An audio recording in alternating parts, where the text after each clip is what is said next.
Well, Dr. Seth, welcome to the Golden Exposure Podcast, where the weaving of philosophical minds, hearts, and spirits come together to expose the golden matter of life itself. It is such an honor to have you here. Thank you, Jade. Thank you so much.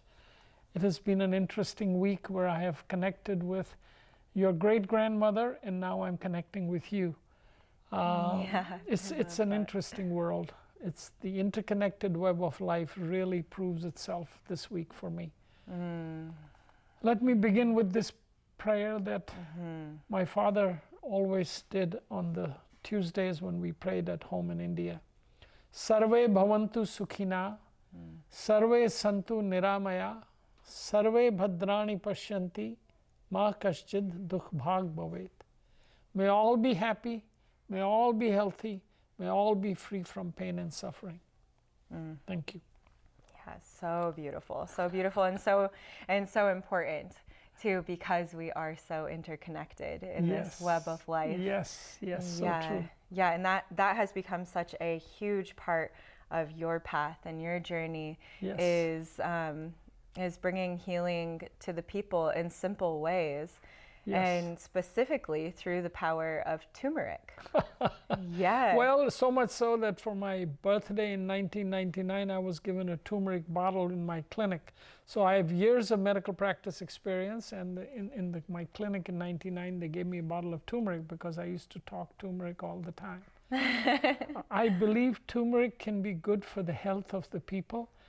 And because it is so inexpensive and it is so new to the indigenous people, I think this would be a great time during the celebration time of the powwow to bring it in front of people to see if they can somehow adopt it in their lives, into their diet in some way. Half a teaspoon or a teaspoon in hot water, in cereal, in stews, in milk, in whatever. Indian tacos. You're talking about that. Yeah, my auntie this weekend is selling and making Indian tacos. And we said, why don't you take a packet of turmeric from home and add it to the beef?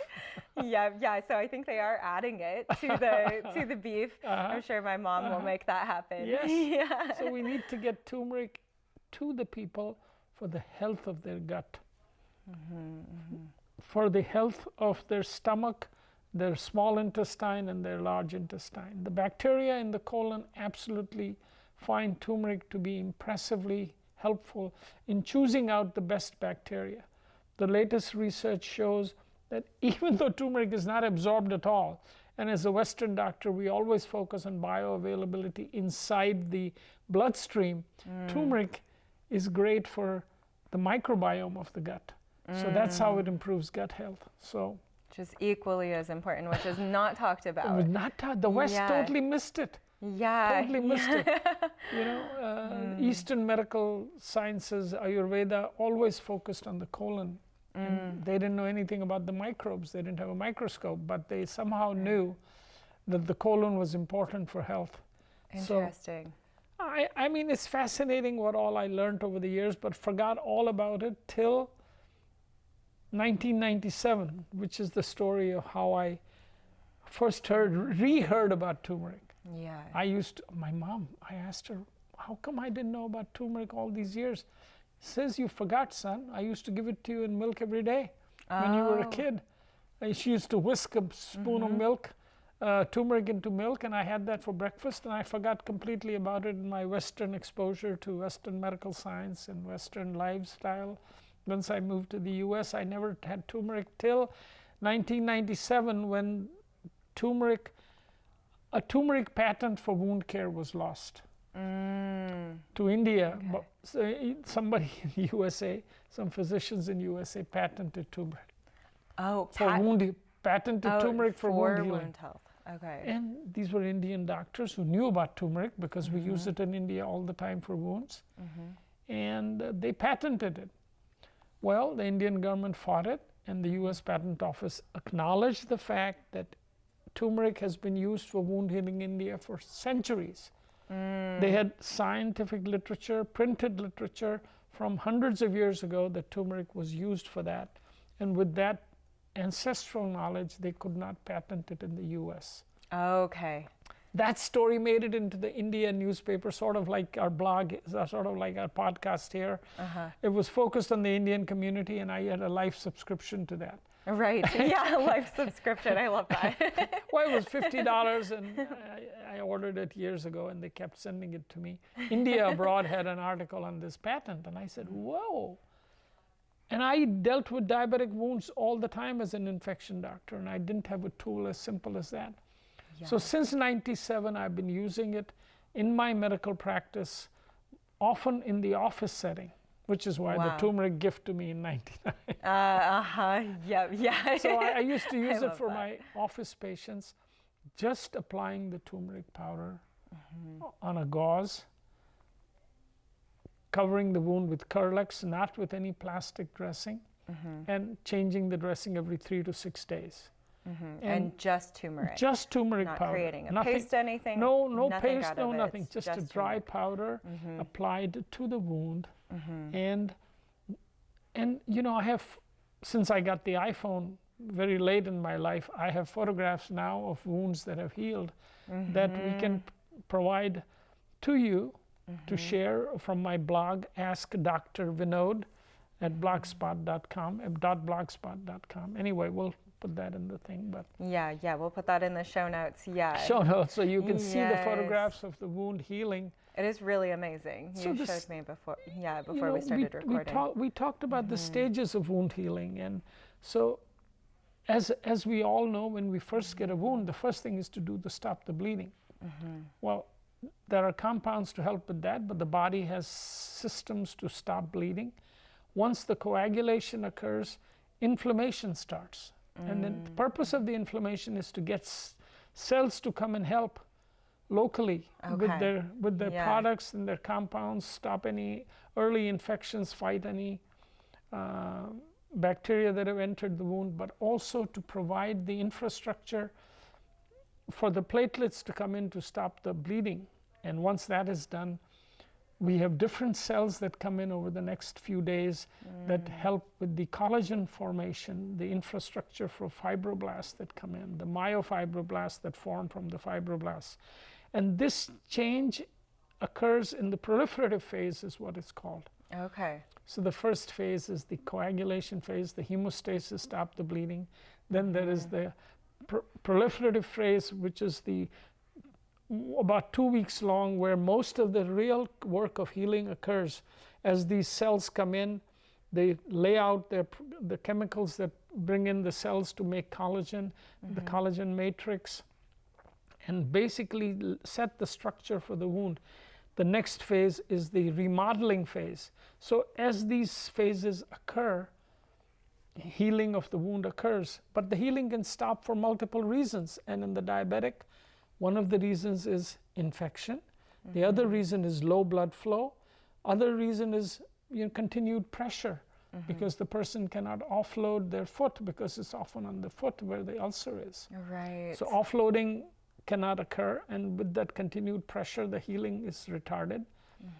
And because of this retarded healing, this is where turmeric comes in. And it is my understanding from the science, which I have laid out in my blog, that turmeric can help with multiple stages of the healing process. One, in turning off inflammation at the right time, so the fibroblasts can convert to myofibroblasts and do the collagen part. Also, turmeric is an antibacterial, will help with the infection process. Turmeric helps in laying down the epithelium in the remodeling state, so the wound closes. The best way to heal a wound is to close it, and the closure happens faster with turmeric than with anything else. And is that because it's supporting the building of collagen? The building of collagen, and also the epithelialization of the wound, where the epithelium is the final layer that grows in from the edges of the wound to close the wound. Okay, yeah.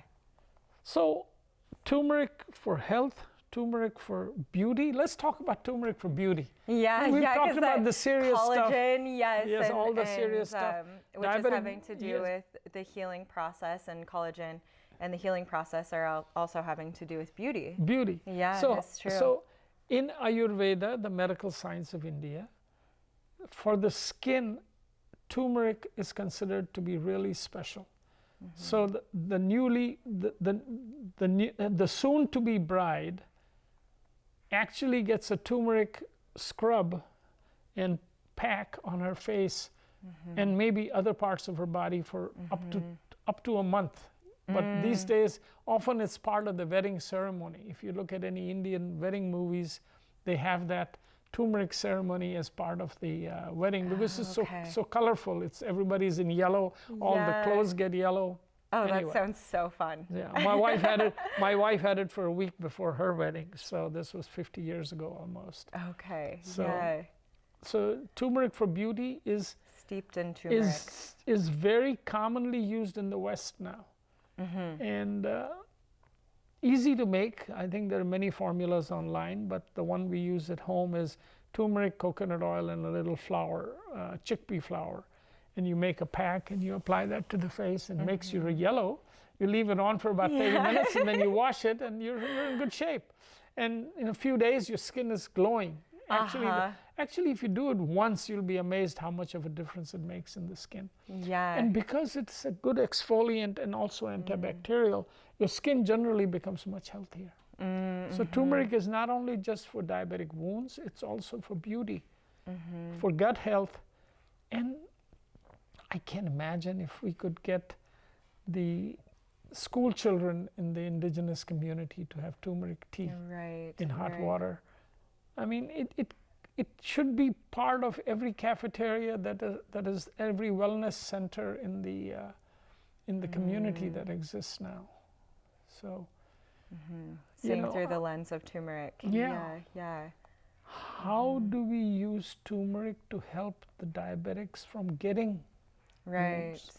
The prevention. Yes, the prevention. Yeah, which is also related to the beauty, because it's the strengthening of the skin, right? Of the skin. Yeah. Because that same collagen effect that you see in open wounds will also happen under intact skin. So when you apply the turmeric, it is understood that it'll help the infrastructure of the skin, so the wrinkles go away. So, but how does it help the diabetic who's got? So let's say a diabetic has a skin. They often have swelling in their feet, or they have neuropathy where they don't have feeling. So there's little nicks and stuff happen all the time. What I suggest is they make a turmeric and coconut oil paste that they save in a mason jar of some kind, or whatever glass jar. And they apply that to their feet and between the toes where fungal infections start, and at the bottom of the feet where nicks and crannies and stuff happen. So they apply that once a week. Remember, it makes everything yellow, so you do it on a little little piece of plastic, so you don't get screamed at by your partner saying, "What happened here?" Or a dark towel. Dark towel. Yeah, I think Yellow I saw towel. your tie-dye towel earlier. Yes. That seems to happen at home. Yeah. So earlier, my wife showed Jade a towel where I must have wiped my hands, and I thought I'd removed the turmeric, but there was a little spot of yellow. Turmeric home. Turmeric home. So the turmeric should be applied in a little paste for a diabetic to prevent the wound from happening. Because wounds don't start as big wounds. They always start small. Right. So if we are doing it once a week, we can maybe prevent the progression of an early wound. Yes, of infection or inflammation yes. that is occurring. Yeah. And one of the things we have been interested in is promoting the concept of a foot selfie. So a diabetic, which I love that. I mean, it made me giggle when you said it inside. Well, I was like, okay, it made foot me selfies. giggle too. Yeah. I heard about it at a conference I attended on diabetic foot conference in Houston a few years ago, where I had gone to attend and listen to other people about diabetic foot, and also talk about my turmeric work, so that I could get some traction on that and get some understanding. So there I heard the concept of foot selfie. All of us have cell phones these days, or somebody in the family definitely has it. Right. So that's a good idea. Yeah, let's have thank some you chai for this while chai. we're at it. Chai with cloves and black pepper. Good for circulation. So Jayde, diabetic foot infections can be devastating to the patient, the family, and the patient's life for years to come. So one of the things I think is worth talking about is prevention. So it's easy for us to say that the person who's a diabetic look at their feet daily. One of the problems is they often have impaired vision as part of their serious diabetes. Right. A foot is a very difficult place to visualize, as we all have seen that when we walk barefoot, for instance, and we get a thorn, trying to take the thorn out, you have to have a family member help because you can't even see the thing because you can't twist that way. Yeah, that happened to me. That happened to me about a month ago, and I was like, "Mom, can you take out the sliver?" And I walk barefoot a lot, and that's how that's where I got the sliver. And since you mentioned you walk barefoot a lot, one of the important things in diabetic foot infection prevention is to not walk barefoot even in the home. Oh, wow. So one of the major prevention things that we talk about is do not walk barefoot even in the home. Absolutely not outside, but even in the home, because there are toothpicks laying around, there may be seeds laying around, there may be things laying around that start an injury in the foot. You get poked with things, just like you got the sliver, a broken piece of glass or something from an earlier misadventure. Or at least be taking foot selfies every day to make sure. Well, that's the next step for the person. So you begin with 1, not walking barefoot in the home. 2, you do the turmeric paste that we say you make with coconut oil and turmeric in a different proportion, just to have a little cream consistency somewhere between Vaseline and toothpaste. Okay. Yeah. And you make that cream, and then you apply that between your toes, at the bottom of your feet and on the foot, to strengthen the skin and to take care of any early infections. And as disease progresses, get into the concept of a foot selfie, where you once a week at least take a photo of the bottom of your foot and the top of your foot and send it to somebody who can see it.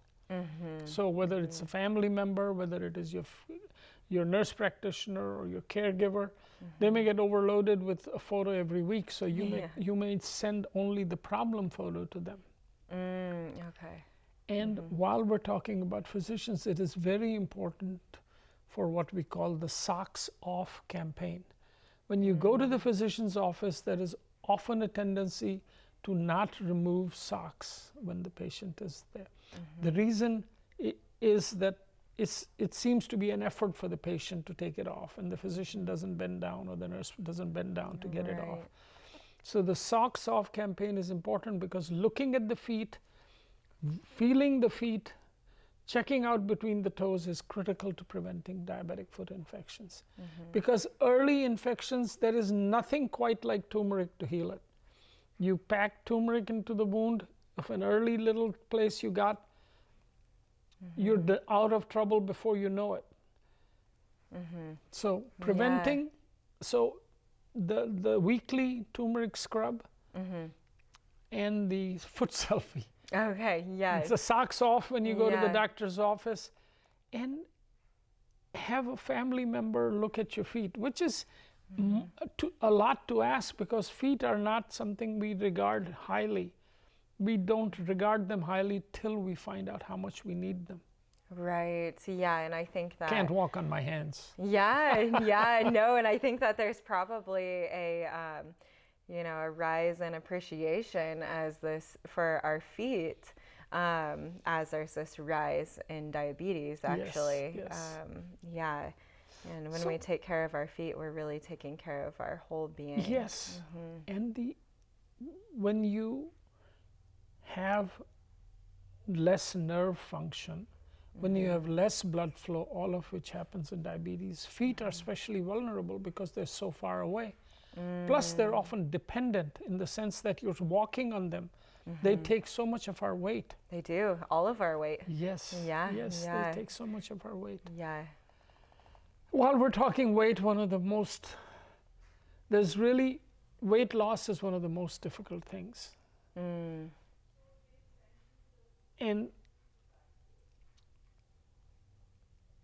it's difficult for multiple reasons. You can lose weight sometimes, but like I tell patients, you often find it a few months later.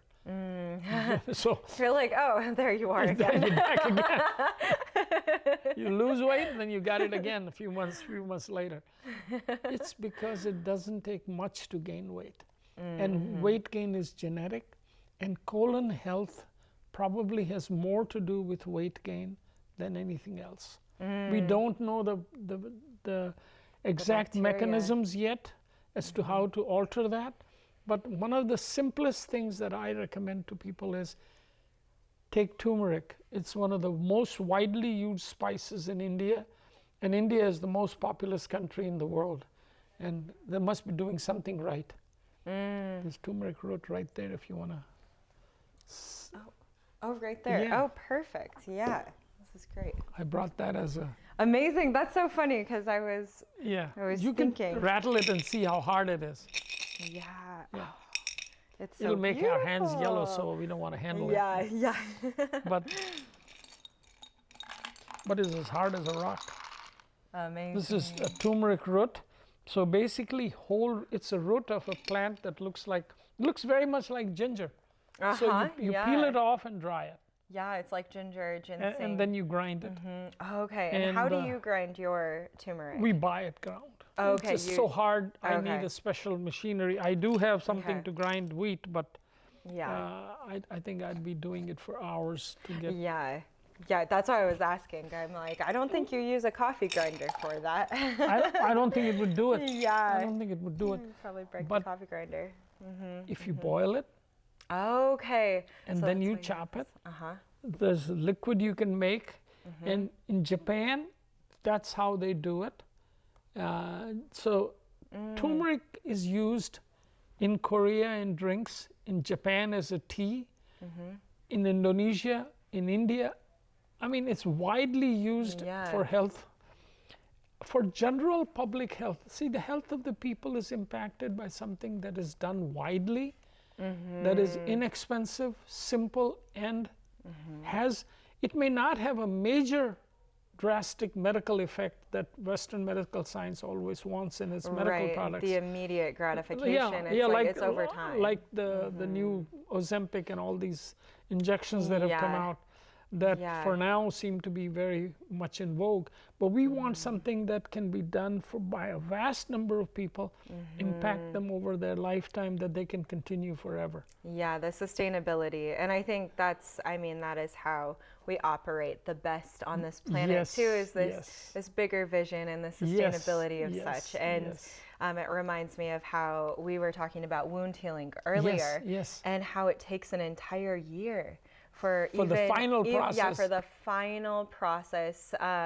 What did you call it? The remodeling. Kind of remodeling of it. Yeah, which I love that. I'm like, there's this like central focus of stopping the bleeding, the coagulation, and then there's the this proliferation of all this action that happens with chemicals and cells and stuff, and everybody's having a party while they heal the wound. Yeah, and that's about 2 weeks, and then for the final remodeling to come to fruition, it's about a year. Takes a long time. Yeah, and it's like that's kind of the beauty of being on this earth, is that we have like all this time to create with, and everything is happening and everything has an action. It's all working together.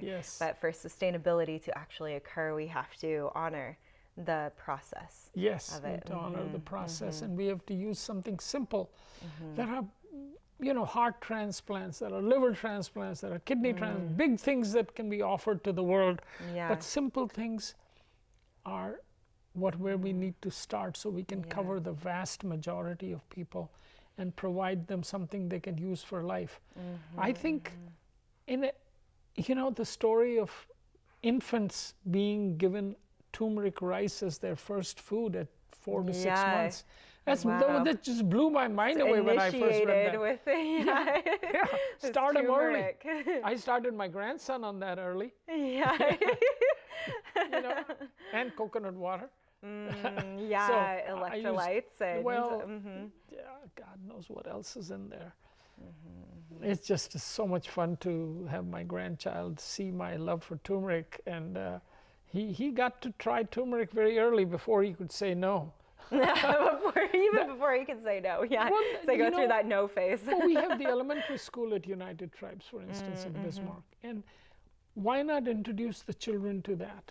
Right, at least give them the option to experience it and explore it. Just a spoonful of turmeric liquid. You don't have to have just make it as routine as so you come in the morning, you get your breakfast. As your part of your breakfast, you get half a cup of turmeric tea. Just a little amount of turmeric. Just get the gut exposed to it early and see the effect over time. Right. And I was at the MHA Nation cafeteria, and we could easily have turmeric tea available at little expense. And same thing with the wellness centers at I mean, it's worth doing. Provided. And see how things evolve as this becomes part of the milieu, the environment of the gut, where the bacteria say, what's this new stuff? We have never seen this in our lifetime. So cultivating our internal society of our microbiomes. So then we can witness this grand experiment of our external society and see, Well, we were talking about how the gut really is an external organ. That is so curious. I don't know if I've ever heard that concept. I mean, except for that our gut is made of skin, so it's very similar to our epidermis, our largest organ. So, think of your gut literally having the kind of construction as the mouth has. So the skin is tougher, but the mouth has softer cells that are easier to chew on and bite on when you do it. But different kinds of cells line the gut, receive the products that we have eaten and modify them as they go through. But as a Western trained physician, I thought everything after the small bowel was shit.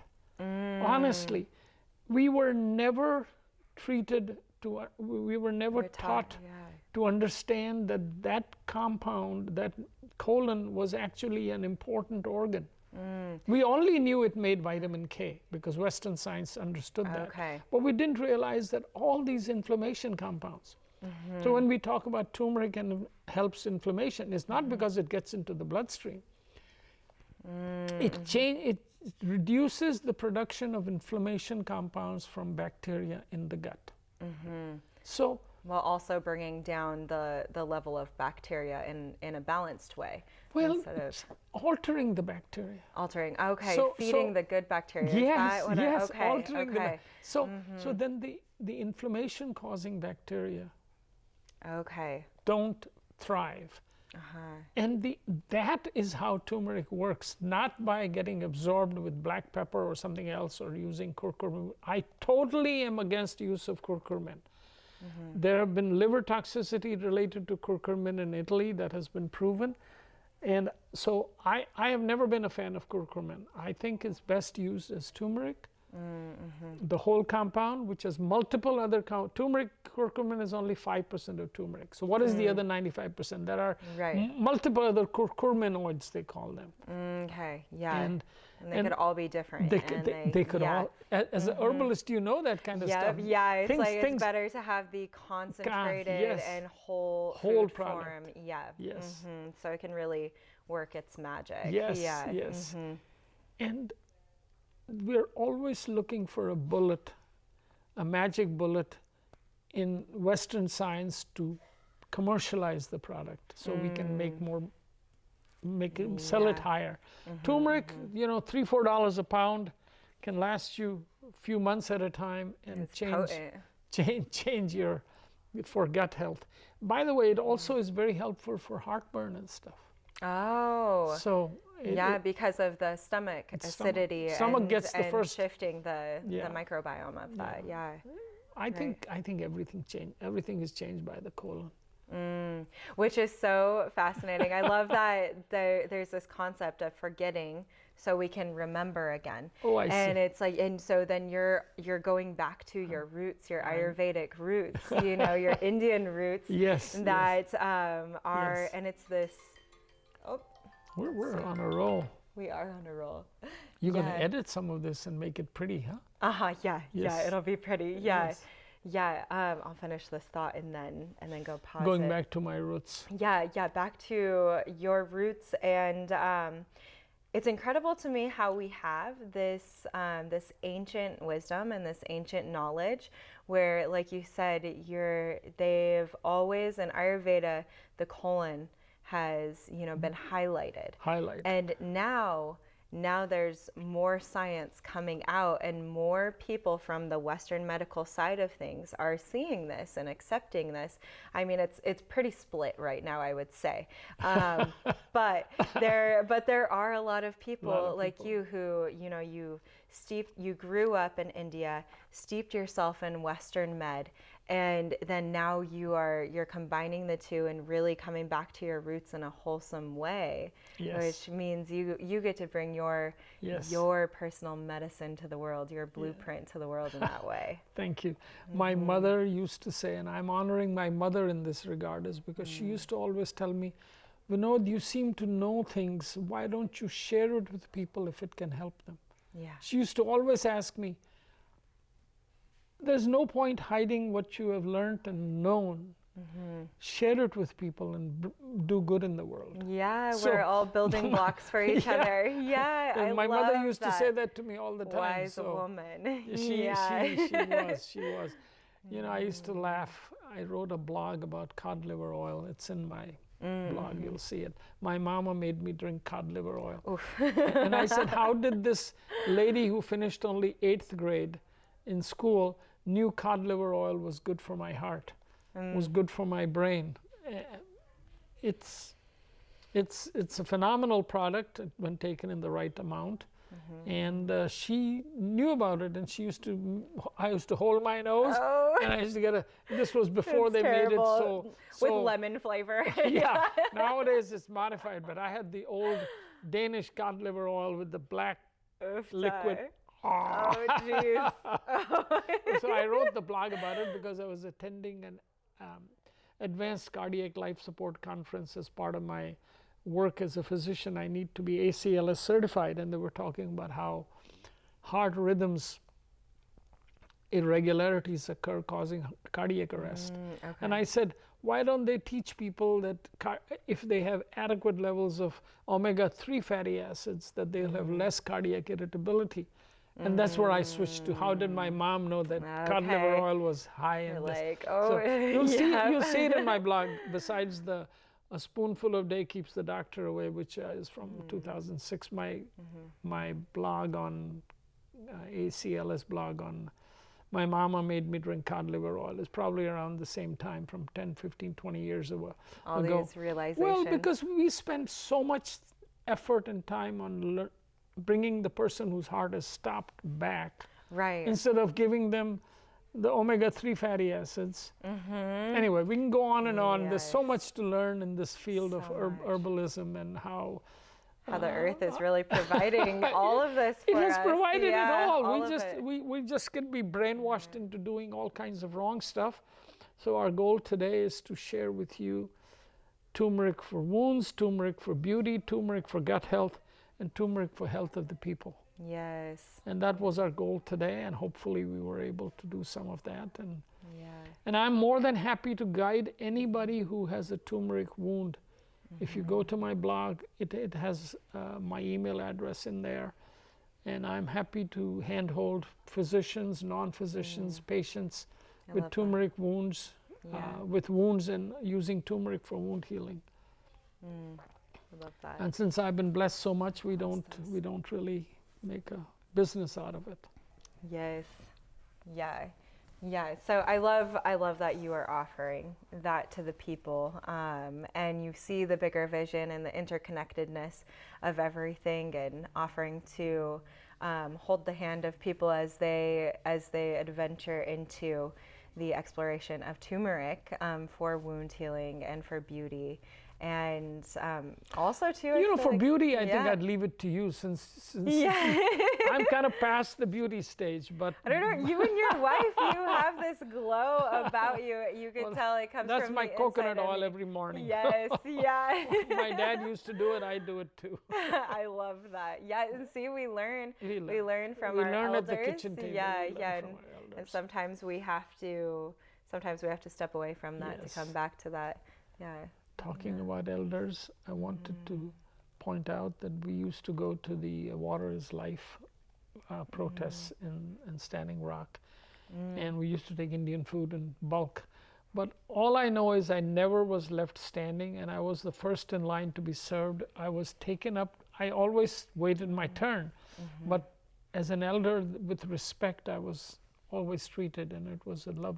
It was a very, very humbling time to be treated with so much respect. Yeah. Which my wife and I found at the. We actually did one of our peace prayers at the. One of the old Sanskrit prayers. We did that at the Mini-Choni event, the Water is Life event. So. Oh, beautiful. So we really we were just come back from my work in Scranton, Pennsylvania for a while, and I heard about this event, so we took a bunch of food, big trays of it. Yeah, and maybe even that experience too is part of the reason why you feel this passion to support the indigenous peoples, because you see the culture, and how there's so much suffering that, I mean, I see historical trauma. Yeah, a lot of historical trauma that is blocking, inhibiting the ability for that wisdom to really reach the people outside of those of us who are still like practicing those ways in different ways. Yes. Yeah. It was going there, and we went multiple times a week. We took food with 6 or 7 of those big trays of food at home. Made at home for the people, because there were so many people and we were fed well when we were there. I'm a vegetarian mostly, so I didn't eat much of the meat, but there was enough food there for me. And we took food there for people, and the other food is the wisdom that we have gathered from our lives from a different ancestral wisdom, which is India, and to bring that to the people, the Indian people of North Dakota. I mean, it's interesting, the word Indian. I know, you said, are you going to be on Indian time or Indian time? Well, probably Indian time, which meant, 15 minutes late. Yeah. Which meant same over there as here. Yeah.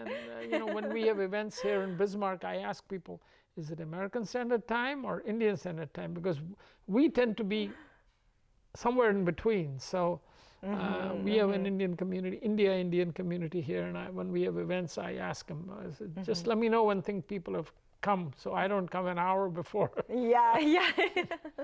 So, but the similarity of the cultures and the way we deal with family.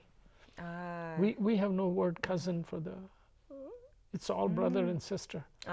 There's no word cousin in the Hindi language. Yeah. Now it exists, but it doesn't come intrinsically in the language. Yeah. That's like my great aunties and great uncles in Indian way. They're my grandmas and my grandpas. Yes. There's no uncle and auntie. Yeah. It's just whatever, if they're my mother's sister, is Masi, like Ma. Si is an Hindi term for like. Masi. Oh my gosh! Oh, that's sweet. That's a cute word too. Mother's brother is called Mama. Oh really? Yeah. Okay. So it's just all kinds of interesting ways where family is important, and so in that spirit we need to see that where I'm coming from is that the brotherhood and sisterhood of man is much bigger.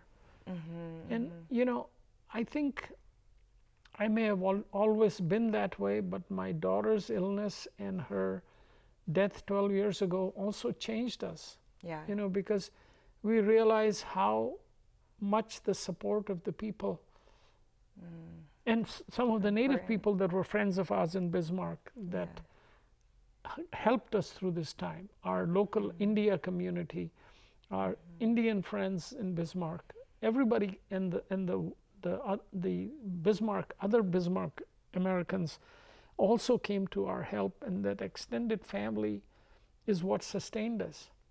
So,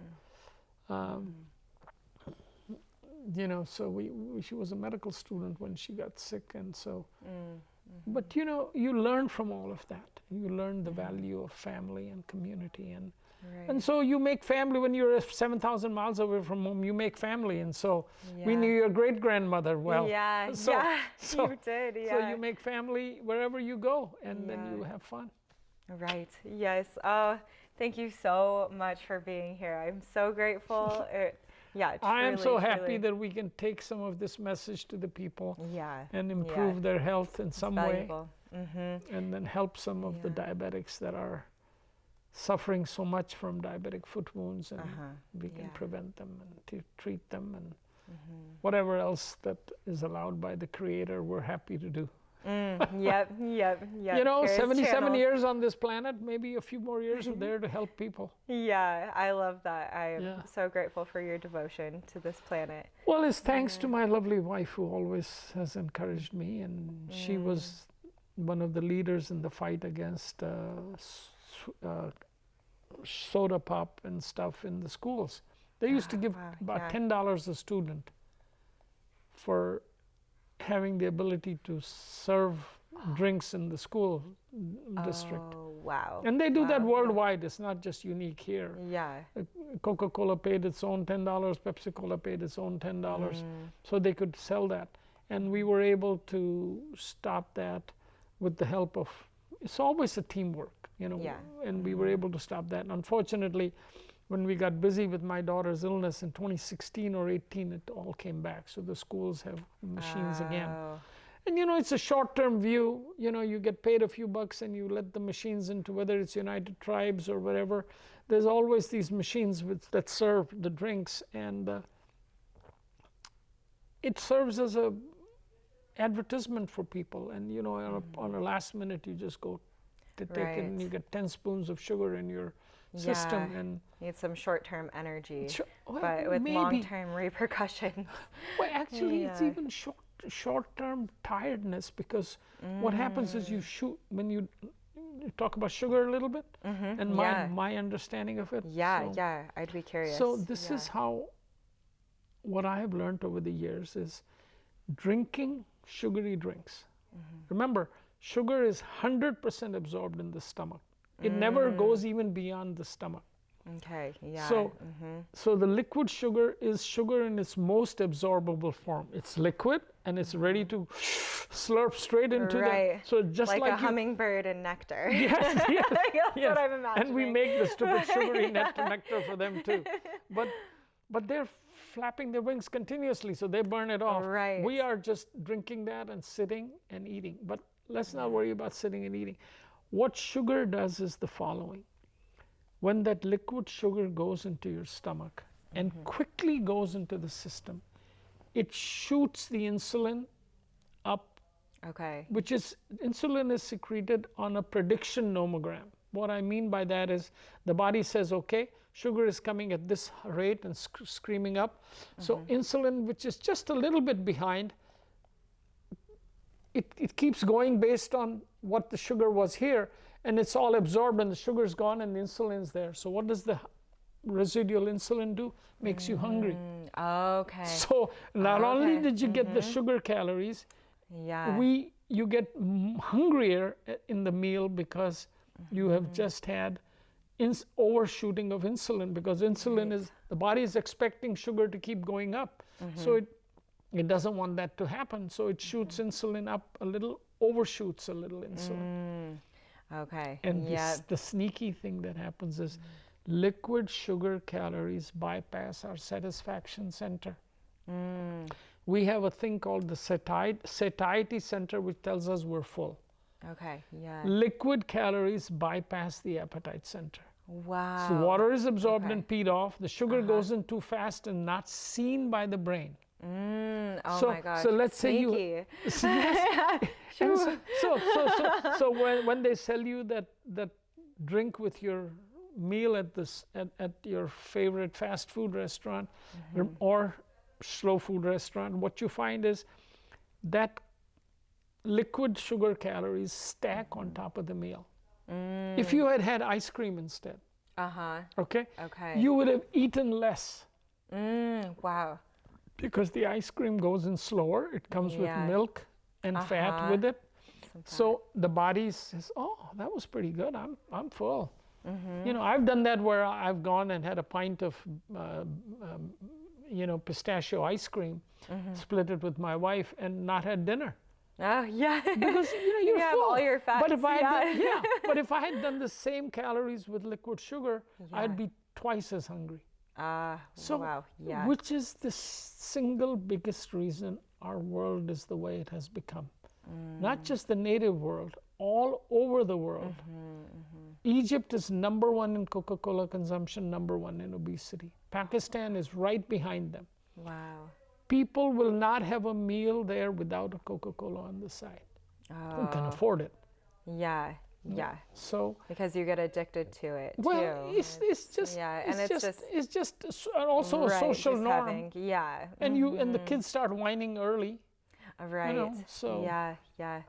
I don't know. It's just there's so many wrong things, but somehow the brown-skinned people of the earth seem to have a genetic predisposition to sugar-related problems. Okay, there is a genetic predisposition. So people from India, South America, the native tribes over here, we all have this predisposition. And so, which is why you walk around and there are so many diabetics. Right. And look how food habits have changed. Physical activity has changed. We can go on and on. Worship the sun is what I say. Yeah, worship the sun. Worship the sun. Don't be afraid of the sun. Put coconut oil on your face before you go out. You don't need to put the stupid sunscreen. Yeah, it is. It's a natural sunscreen. Yeah. I just, all the things. My dad blessed me with coconut oil because every day he would be, at the end of his bath, he would come out and he would have he would leave the bottle of coconut oil sitting in the winter. We used to go in the winter months and it would be in the sun and it would melt enough coconut oil. He'd squeeze it out and. Oh. Yeah. My 77-year-old face doesn't look that old, does it? It doesn't. I do coconut oil every day. Wow. Every day. Wow. People use aftershave lotion. I use coconut. I even brush my teeth with coconut oil. Yes, yeah. When I don't have toothpaste or when I run out, then I just make my own. And I'm like, I could just do that all the time. But look, when we are talking about people and finances, toiletries are a big expense. Right. I use coconut oil. I don't use anything else. I use bar soap. I don't use liquid soap. Environmentally, liquid soap is a disaster because you transport water in a plastic jug. Bar soap takes much less space on the truck as it comes. So you would have less transportation cost. Yeah. I mean, I can go on and on. In my head, I have so many things. There's so many things. I only use bar soap, as you saw in the bathroom.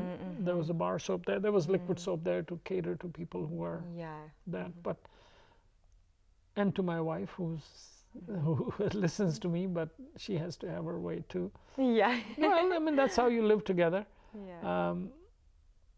I don't use shaving cream. I use coconut oil and soap, homemade soap.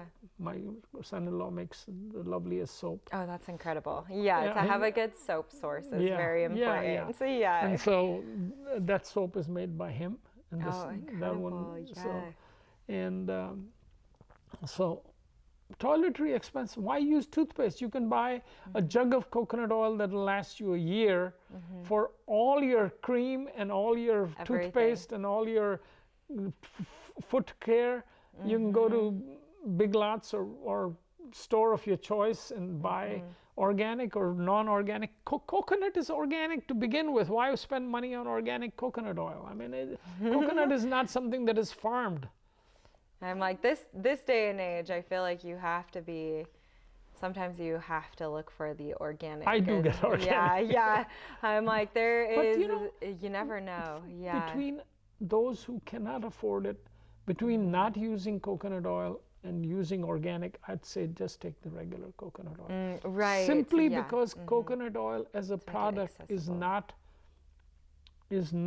that which is impacted by the pesticides. Unlike potatoes, which is high on the list, carrots, which is high on the list, is how I understand it. Probably because it's so encased. And it becomes, most of the potato pesticides are incorporated into the potato. You can't wash it away. Yeah, yeah. It's in the ground, in the soil. Yeah. I used to be organic in 1980, before organic was even a fashion. Right. I used to have it shipped from California. Oh, wow. Because you couldn't get it locally in St. Louis where I lived. We were in St. Louis and we had no pesticides in our lawn in '79, so I don't know why my daughter got cancer. We were organic from 1980 on. Now I'm not, because I said, what the hell? I mean, what the heck? This happened right in the middle of being organic. I used to go organic. Jaffe Brothers catalog was only as little as my finger. Now it's this thick. Jaffe Brothers in California was the biggest organic supplier for beans and stuff. And I used to get all of that from there. Shipped to California. Big boxes used to come before Amazon. Amazing.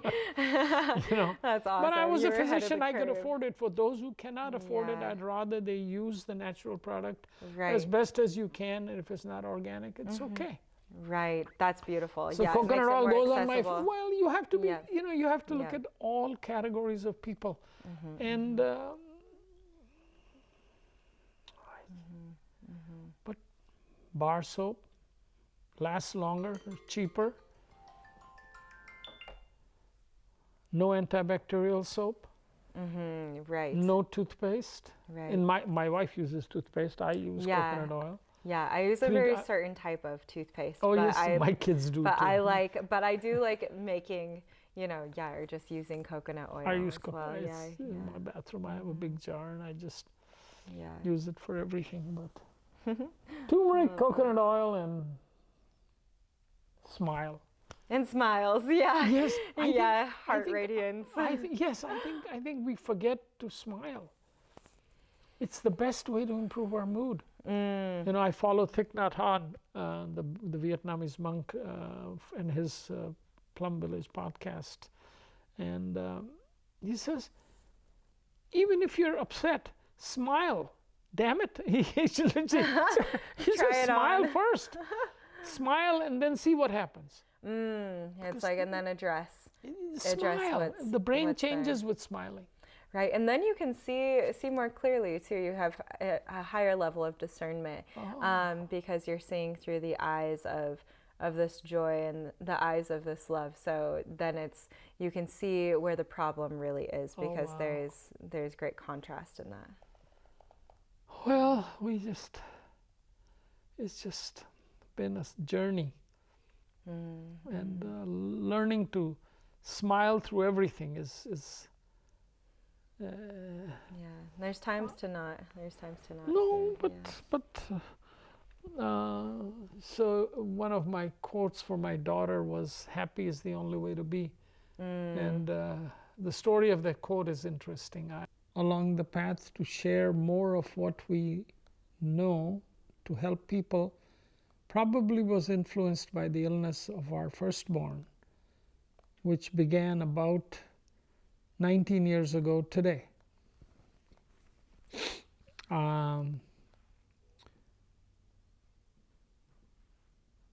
It was a long journey, culminating in 2011 in her being confined to our home in Bismarck.